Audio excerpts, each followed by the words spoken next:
Hey guys, my name's Jordan and welcome back to my gaming channel named It's Game Productions, and today, as you can see, I am back with my Battlefield 3 Assignment Hunter series, and in this game I went onto the Scavenger game mode and I just wanted to try and unlock this here crossbow.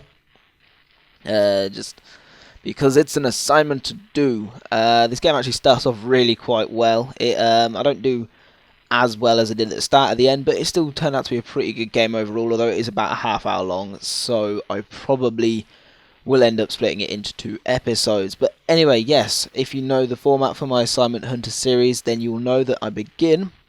Well, I answer your guys' questions, which you leave in comments on the previous video.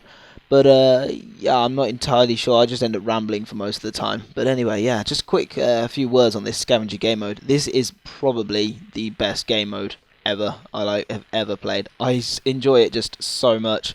Not entirely sure why. I don't know. It just really is incredibly fun. Just running around capturing the flags and just sort of picking up the guns as you go. Like starting with only your pistol.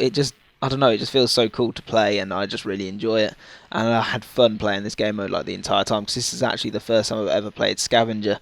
And I'm a bit late to the party, but there you go. It's just a great game mode and I really enjoyed it. So anyway, yes. The first question I have is from Kara Hyder or something like that. I'm really sorry if I pronounce your names or usernames wrong. It's just my pronunciation is absolutely awful. But he says, "Hi, can someone please give me the details on the lowest specs you need to run the new Battlefield 4 or recommend a laptop for it?"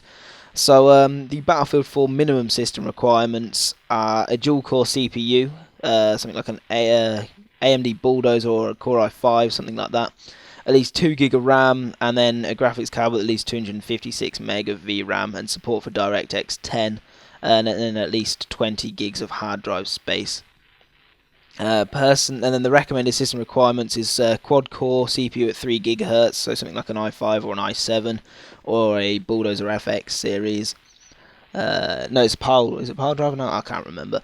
4 gig of RAM or 8 gig if you were using a 64-bit operating system. A modern DirectX 11 graphics card with 1 gig of video memory, so a GeForce 600 series or a Radeon 700 series is sort of what you really need to be running. I couldn't get used to the bullet speed on the crossbows then. I was doing absolutely awful with it. Just a little bit of a side note. Anyway, Windows 7 64-bit operating system. You can do it with Windows 8 as well. And then 20 plus gig of free hard drive space. But to be honest, for me, like if you're doing like a desktop rig, I'd recommend something, because it has been said that this will be optimized for AMD hardware. So I'd probably recommend something like an FX 4100 or 6300 processor. So that's a quad core or a 6-core. Or if you're looking like sort of more budget oriented, maybe something like a A10 5800K APU. Something like that. It's quite a decent quad core. You probably want to run that with some sort of like dedicated graphics, so I wouldn't want to run it on the integrated graphics on the APU. And then you would probably want to be running graphics card wise something like a 7790 or above on the AMD side, maybe even a 7850. And then for the Nvidia side, probably something like a GTX 760, because that card is an absolute beast for the price. You probably could run it on something lower, but you wouldn't be getting you'd be getting suboptimal like performance, both graphically and like frames per second wise. So yeah, that's pretty much what I would recommend. In terms of laptops, you're probably looking at quite a high spec laptop to be able to run something like this. Like you want something with like a GTX 765M and some sort of either an i5 or an i7 processor, quite a high clock speed. But yeah, that's probably what I'd recommend in terms of a laptop for Battlefield 4. So the next question, it was more of a suggestion, this one. He said, I've also got something for you next. This is from James Parkin, and he says, it's not a question, it's a challenge, but I should do a whole video using only a pistol and try and get 15 kills. I'm pretty sure I got 15 kills with my pistol in this game. I'm not entirely sure. I mean, if you want to, you can add them up between this and the next series, but I can do that if you want. I'll give it a go. Next I don't know. I'm going to play a bit more Scavenger on this just to try and get my 3 wins on Scavenger to get the crossbow. But then after that, I'll play a quick game with only a pistol and see how well I do, just for you, James Parkin. And I hope everyone else would enjoy watching that. It would be quite a challenge, it has to be said. But the pistols in this game are pretty good. And then he also said, don't get or play Saints Row 4 because it's a waste of money. Basically, it should have been a DLC for Saints Row 3. So, yeah. Extalanticus said the community on this channel is awesome. It's always great to be around. That is an awesome comment. That comment just makes me so happy, and that is like the reason that I do YouTube. Really, is just to like build up a community of people. It's just like that's the main reason I decided to do it. Because I was like, yeah, I don't know. But anyway, that's actually a question. Next question, actually, it relates to the next question. It's, what is your YouTube goal? Did you not really have one? I personally have one to get to 100 subscribers. Well, I really wish you the best of luck getting to 100 subs. This is from Hamioman, something like that. But yeah, I really do wish you the best of luck getting to 100 subs. I remember when I got to 100 subs, you're just like, whoa, this is crazy. People actually like me. But my YouTube goal personally is probably just to have fun, really. It's like playing games. I just want to like have fun, maybe make you guys laugh, hopefully, but also like help you guys. Like, big thing about my channel, if you hadn't already realised, is sort of educating you guys. Like, PC gaming isn't as big and scary as everyone makes it out to be. It is just a great laugh, really. Building your own computer, it just gives you like the biggest sense of achievement ever. So yeah. Yeah, that's pretty much my YouTube goal, is just to like help people and make them happy. Personally, I wouldn't mind getting like 25,000 subscribers. I know that's quite a way off, but you know, I'm nearly 10% of the way there. So hopefully we can do a bit of a push, maybe get me there. Hopefully, I mean it's a big ask, but yeah, I'd love to be able to do that. I'm a Morat, so thanks for asking me a question. I'm ordering my PC parts tomorrow. Good luck. I hope they arrive very soon and you get to build it. And yeah, wish you the very best of luck whilst building it. Make sure you build it on a table where the flooring is not carpet, preferably, and that you ground yourself before you start working on it. The easiest way to do that is if you plug your power supply in, but don't turn the plug on, and then just touch the side of your power supply, or touch any exposed metal on a radiator or something like that, just to statically ground yourself so you're not buzzing like thousands of volts into graphics cards and blowing them up. So yeah, that's just a little bit of advice for you. I mean, you can get those like anti-static mats and stuff, which do like make your job a lot easier. But you know, it's if you haven't got one of them, then that is the next best thing. So yeah, just a little bit of like help there. And then these 2 questions are from a different video, an older video. This is my episode 12, so that's quite a few videos ago.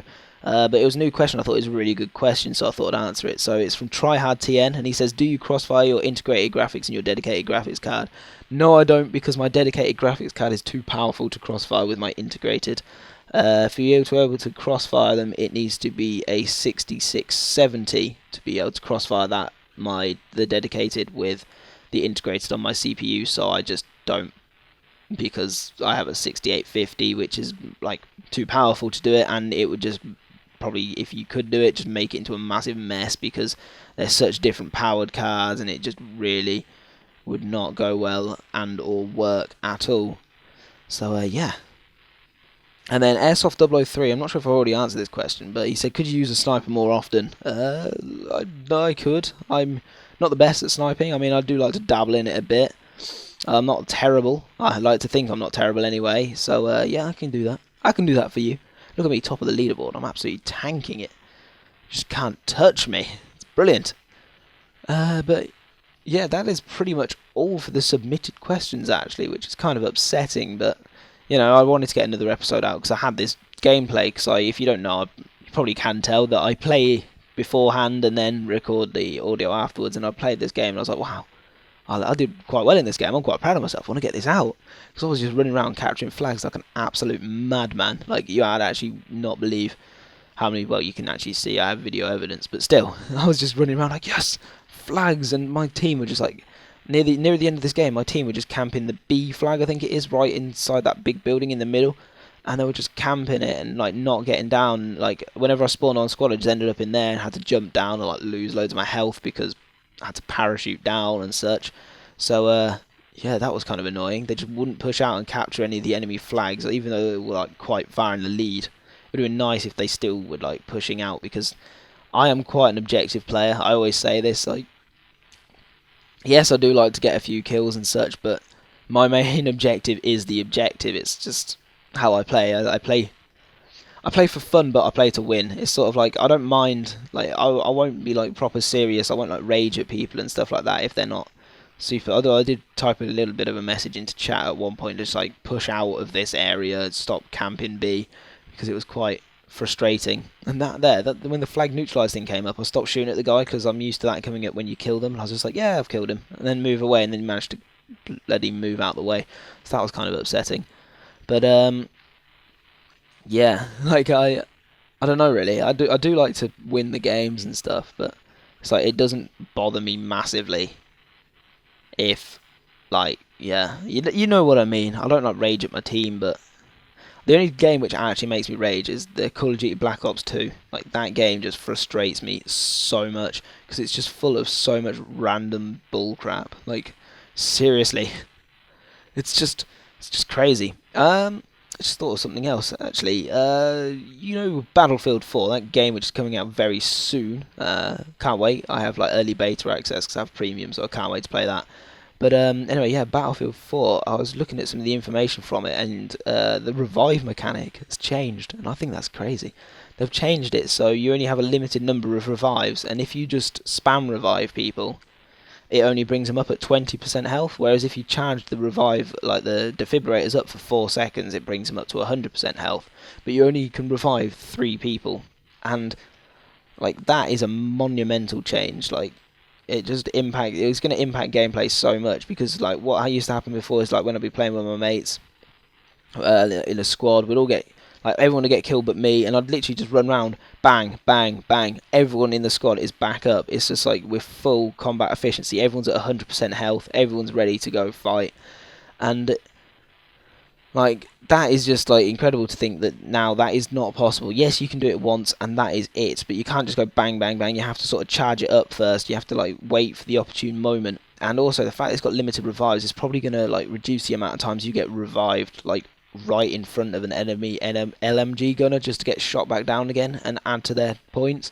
Like, the amount of times, especially in like the sort of rush maps and things like that, I get revived like standing in front of someone's line of fire is just absolutely horrific. Like, you have no idea how much it frustrates me.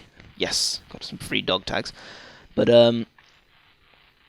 yeah, then just that, like, you think, oh yeah, I've been revived, so you accept the revive, go to stand back up and get shot back down again, and you got to wait again for the kill screen to go across and everything like that before you can respawn. And yeah, it's just like that will force people to think a lot more about who they revive and where they revive them, because you're not going to have just like, it's going to be a waste of a revive if you're reviving someone just so they get shot down again. Whereas if you like think about it, you'll be able to like pick up the people who actually need picking up. So yeah, that's a pretty cool change. Like, I think it's a really good idea. So yeah, well done, DICE. You've got it sorted. And also giving C4 to the Infiltrator class. I did predict that. If you go back quite a while back, I did actually predict that in some video. I'm not entirely sure which one, but I did say that the snipers in Battlefield 4 would have something to be able to make them useful against tanks. I said I didn't know what. I thought it was going to be some sort of like anti-tank rifle or something like that. But C4 is pretty much the next best thing. So yeah, that is pretty cool. I predicted what was coming. So you just can't hack me, really. I'm just too good.